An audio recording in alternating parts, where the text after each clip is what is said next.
Pues es que los que realizan actividades físicas algunas veces dicen, bueno, tengo que subir esta escalera, suben la escalera, no apresuradamente, sino la suben y se encuentran que están agitados. Y dice, ¿qué me pasa? Si hago actividad física, ¿por qué estoy tan agitado? Entonces, alarma. Dice, no puede ser. Salgo a correr, hago tanta actividad física con tanta frecuencia y subo una escalera y me agito. ¿Por qué nos agitamos al subir las escaleras? ¿Tiene que ver con la condición física o hay otro factor? El doctor Pablo Rodríguez, matrícula nacional 75.816, es cardiólogo, jefe de la Clínica de Hipertensión Arterial del ICVA, del Instituto Cardiovascular de Buenos Aires, y con él estamos en contacto para preguntarle. Pablo, buenas tardes. Sebastián Shapiro lo saluda aquí en Duplex, en LU2 de Bahía Blanca. ¿Cómo va?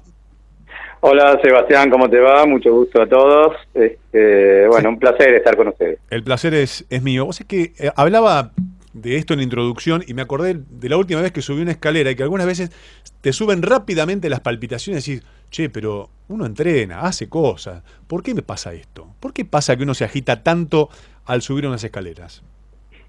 Bueno, eso es interesante porque puede haber varias lecturas, ¿no? O sea, una de las lecturas es que no sea como dijiste vos en la presentación, de que generalmente no estamos tan bien entrenados, no estamos realmente en un estado físico como tendríamos que estar, y por ende subir una escalera es un ejercicio tremendo para nosotros. Entonces, desde ese punto de vista tenemos que pensarlo, porque realmente es importante. Ahora, lo cierto es que el ejercicio de subir una escalera es diferente a otros ejercicios, o sea, muchos nos pasa, y digo no porque a mí también me pasa algo parecido, me subo una escalera y me canso y de golpe puedo jugar un partido de fútbol 90 minutos corriendo sin problema, o sea, y vos decís, ¿por qué con una escalera en 2 pisos llego como si me hubiese matado? Sobre todo con mucha falta de aire y, como decías vos, con palpitaciones, con taquicardia. Eso porque es un ejercicio distinto. Subir una escalera, por ejemplo, hace que se secrete una sustancia que se llama ácido láctico, se secreta mucho más, el ácido láctico genera un cansancio muscular mucho mayor e interfiere con el metabolismo del oxígeno, entonces interfiere en nuestra oxigenación. Entonces, probablemente gran parte del esfuerzo que uno hace al subir una escalera es diferente porque genera reacciones en el organismo que son diferentes al ejercicio aeróbico común del cual podemos estar un poco más acostumbrados. Lo otro que tenemos que pensar es que a veces en subir una escalera lo que pone en evidencia es de que tenemos algún problema cardíaco. Ojo con eso, porque quizás uno lo minimiza y resulta que la escalera es el ejercicio que primero nos pone ante un probable signo de insuficiencia cardíaca o de algún tipo de problema a nivel de las arterias coronarias. Por lo cual, yo lo que le diría a cualquiera que si tiene un cansancio muy marcado al subir una escalera, tampoco una cosa que uno se recupere enseguida, pero si tiene un cansancio muy marcado o que empieza de golpe, porque uno antes le iba muy bien y ahora de golpe en poco tiempo empezó a cambiar y entonces rápidamente nos cansamos y ni que hablar si tenemos un poco de dolor de pecho, palpitaciones, hacer una consulta médica. Siempre es mejor una consulta médica de más que una de menos, eso no cabe duda. Pablo, hablaste de dolor de pecho y palpitaciones. Cuando uno tiene palpitaciones, bueno, lo normal por la exigencia, etcétera. ¿El dolor de pecho por qué se produce? El dolor de pecho es el signo típico del problema de tipo coronario, cuando uno tiene las arterias coronarias con algún grado de obstrucción que impide que la sangre irrigue al músculo cardíaco de la forma adecuada, y si no llega sangre no llega oxígeno, y si no llega oxígeno se provoca lo que nosotros llamamos isquemia. Isquemia es la falta de circulación, el déficit de circulación en una región determinada en este caso del músculo cardíaco. Cuando se tapa totalmente una arteria, se produce un infarto. Ahí ya no hay isquemia, porque en realidad ahí no llega directamente sangre. Pero cuando hay una obstrucción, que no es una obstrucción que llega total, pero que ante un determinado esfuerzo se pone en evidencia, eso es lo que nosotros llamamos isquemia cardíaca, y generalmente el origen es coronario. Por supuesto que existen. No todos los dolores en el pecho son coronarios, por favor, ¿no? Porque si no vamos a pensar cualquiera de nosotros hay circunstancias de estrés, de emociones y todo, que podemos sentir una ligera molestia, eso no significa que estemos enfermos. Pero tenemos que pensar seriamente que si yo tengo antecedentes familiares de problemas cardíacos, y mucho más aún si tengo factores de riesgo como hipertensión, colesterol, si soy fumador, si soy sedentario, si tengo sobrepeso, si tengo esas cosas y me duele el pecho, es muy importante hacer la consulta cardiológica. Actividad física versus estrés.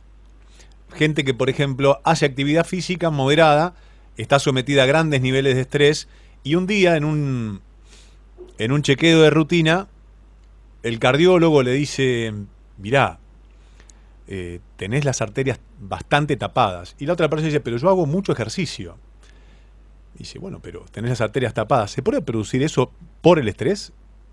Sí, se puede provocar eso por estrés. Hace no mucho tiempo atrás, un amigo de toda la vida le pasó algo muy parecido. Tenía las arterias muy tapadas, a pesar de ser un hombre muy sano, que hace actividad física y todo.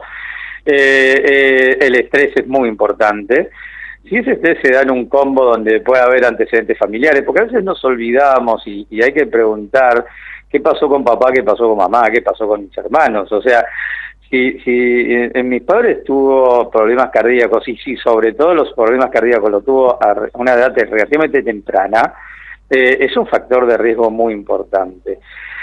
Por otra parte, muchas veces minimizamos las cosas. O sea, yo siempre suelo decirle a mis pacientes, cuando uno tiene 18 de presión sale corriendo y se va a una guardia y todo, y no está mal porque es alta, pero cuando tiene 250 de colesterol, la respuesta es sí, tengo un poquito de colesterol, y la verdad es que ese colesterol alto es tan riesgoso como los 18 de presión, pero le damos mucho menos trascendencia. Mucha gente vive con 210 de colesterol. Yo estoy cansado, pero cansado en el buen sentido de decir, ¿por cuándo cambiará esto? De preguntarle a la gente, ¿usted tiene colesterol? No, doctor, tengo un poquito, nunca tuve más de 220. Y 220 es mucho. Porque como decimos siempre, las variables, tipo colesterol, presión, tienen que ser normales. No es que tienen que ser casi normales o mejor que. No, tienen que ser normales. Cuando yo hablo de que la presión debe ser normal, tiene que ser menor a 14,9. Si tengo 15,9, dice, bueno, pero es poquito. No, es anormal. Lo primero que tenemos que definir si la presión es normal o anormal, si el colesterol es normal o anormal. Fumar es sí o no. Si a mí me dicen, no, pero fumo un cigarrillo por día. Sí, tabaquismo, sí. Después podemos discutir cuánto fuma. Pero esas son las cosas que tenemos que entender, ¿no? Que a veces un montón de poquitos hacen un mucho. Hay muchos médicos que, por ejemplo, te preguntan en la consulta, me ha pasado, contame cómo es tu día. Sí. Desde que te levantás hasta que te acostás. Y un día, lo felicito a ese médico que te pregunta esto. Bueno, charlando con mi médico clínico, le digo, Carlos, ¿por qué me preguntas? Porque quiero saber cuántas horas laburás, qué haces, qué intensidad. Pero es que eso es muy importante. Etcétera. Una charla, pero bueno, fue una consulta de como de 45, 50 minutos de charla de un montón de cosas, ¿no? Es que yo creo que primero la consulta médica, lamentablemente, en la gran mayoría de los lados es más corta que lo que necesitaríamos, pero sobre todo una consulta inicial. Uno debe saber y debe conocer al paciente en ese sentido. Es importante saber de qué trabaja, por un montón de cosas, porque hay veces que hay gente que le puedo pedir ciertas cosas y hay gente que no. Si yo me encuentro con un taxista que se sienta a las 7 de la mañana en el auto y se levanta a las 9 de la noche del auto, y sí, yo le puedo pedir algunas cosas, pero hay otras que no, porque probablemente si yo a las 9 de la noche le digo, bueno, ya, cuando llegás a tu casa, andate a correr al parque. ¿Y sabes dónde me va a mandar? A correr a mí me va a mandar, porque pobre tipo. Entonces, uno tiene que buscar en los pacientes, tratar de darle cosas, instrumentos, para que dentro de su realidad pueda hacer cosas factibles, ¿ah? Porque si yo pido cosas que son imposibles, lo único que estoy pidiendo es algo que no se va a cumplir. Entonces tengo que pedirle cosas que sean posibles, que todos tenemos que hacer una vida sana. Bueno, cada uno la tiene que hacer dentro de la medida de sus posibilidades y ver ¿Qué podemos hacer? ¿Qué podemos hacer desde el punto de vista de la comida? ¿Qué podemos hacer desde el punto de vista de la actividad física? Siempre hay cosas que podemos hacer. Hablando de actividades físicas, pandemia, estrés, incertidumbre, algunos han perdido cosas materiales, otros han perdido lo más importante, que son seres queridos. Incide más que nunca no sacarle el foco a la consulta, a estar ocupado de sus propios análisis para tener, porque muchos se han dejado también estar por X razones, ¿no?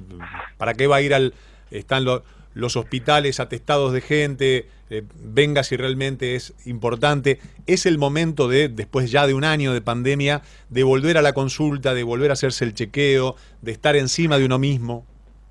Yo creo que el momento ya es desde hace tiempo. Yo creo que nunca se debió dejar eso de lado. Me parece que inicialmente hubo una visión errónea, producto de la incertidumbre, de no saber en realidad a qué nos estábamos enfrentando. Entonces, hubo un primer momento donde parecía una locura absoluta, donde la gente no podía ir al médico. O sea, no estaban habilitadas las consultas médicas que no fueran de urgencia, y eso es una locura, porque hay consultas que pueden no parecer de urgencia, pero probablemente a mí viene un paciente y me dice: doctor, ¿sabe que hace 15 días que me viene doliendo un poquito el pecho? Y capaz que eso no lo motiva a ese hombre a ir a una guardia, pero probablemente ese poquito del pecho que me duele de hace 15 días me está diciendo que tengo una enfermedad coronaria. Entonces, me parece que eso fue un error inicial que después se subsanó rápidamente. Y es fundamental seguir teniendo los controles.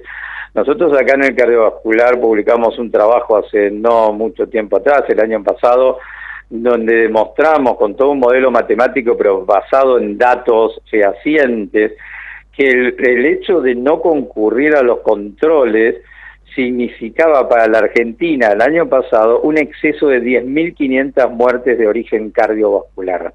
Entonces uno se pregunta, cuando uno está teniendo un número de muertes del COVID que no es poco, pero por lo menos tendríamos el 20% de las muertes que se produjeron por COVID, también las podría haber provocado enfermedades cardiovasculares que no tratamos. Entonces es un tema que creo que tenemos que tomar en cuenta, no solamente lo cardiovascular, la patología oncológica, la patología respiratoria, la patología digestiva. Hay una serie de enfermedades que deben tener un adecuado control, ¿tá? Porque si no, cuando llegamos puede ser tarde. Cuando ya llegamos con lesiones importantes o con una descompensación de un cuadro, eso puede ser tardío. Entonces, siempre hay tiempo si hacemos las cosas bien. Siempre que hacemos prevención estamos ganando tiempo, eso no hay duda. Entonces, bueno, a eso es lo que tenemos que tratar de hacer siempre. Ahí está. Pablo, gracias por atenderme y gracias por tus conceptos. Por favor, gracias, que es un placer realmente, y bueno, siempre a disposición y sabiendo que acá en el instituto hemos tenido siempre las puertas abiertas, tratamos de mantenerlas con un cuidado extremo de los pacientes y de los que trabajamos en el ICBA, porque todos tenemos que cuidarnos, y si nosotros nos cuidamos, cuidamos a los pacientes también. Ahí está. Pablo Rodríguez, matrícula nacional 75.816, cardiólogo, jefe de la Clínica de Hipertensión Arterial, el ICBA, el Instituto Cardiovascular de Buenos Aires.